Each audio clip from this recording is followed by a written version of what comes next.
Bonjour à tous, une vidéo pour corriger votre évaluation. Donc ici vous aviez un premier document qui était l'évolution du nombre d'espèces dans les grands groupes de végétaux terrestres depuis 245 millions d'années.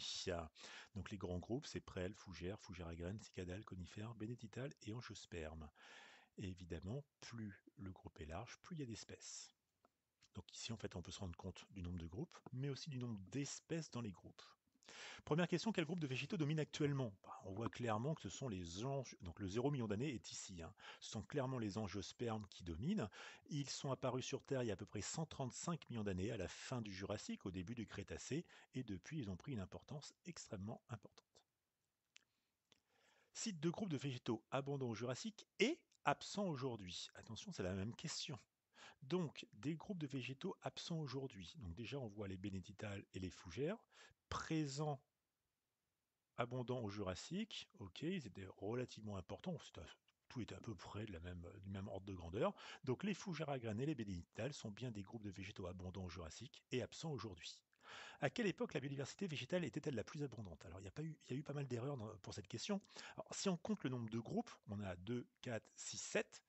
Bon, clairement, c'est pas forcément le Jurassique et le Trias, parce qu'en fait, on n'a que 7 groupes. Et après, vous me dites pas forcément le Crétacé, mais en fait, le Crétacé, si vous regardez sur toute la longueur, il y a des moments du Crétacé, une grande partie, où ici, on a 2, 4, 6 et 7 groupes.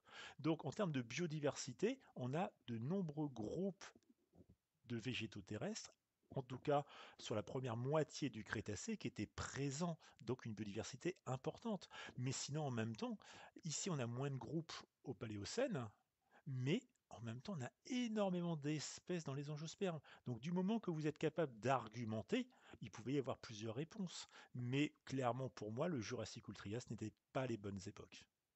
Enfin, justifie la phrase, au cours de l'évolution, certains groupes sont apparus sur Terre, d'autres ont disparu et certains se sont développés. On a eu ça dans le cours.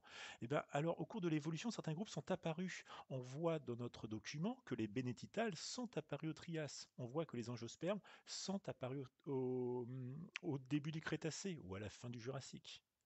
Certains groupes ont disparu. Eh ben, les fougères à graines et les bénédictales ont disparu au cours du Crétacé ou à la fin du Crétacé. Enfin, certains se sont développés. Les bénédictales, quand elles sont apparues, on voit qu'elles se sont développées, on a de plus en plus d'espèces. Le meilleur exemple est encore les angiospermes. Ils sont apparus il y a 135 millions d'années et c'est énormément développé. On peut donc déduire qu'effectivement, au cours de l'évolution, des groupes apparaissent, des groupes disparaissent, on ne les retrouve plus qu'à l'état de fossiles, et certains se développent. Donc ça, c'était la première partie de l'évaluation. La deuxième partie de l'évaluation, elle arrivera plus tard.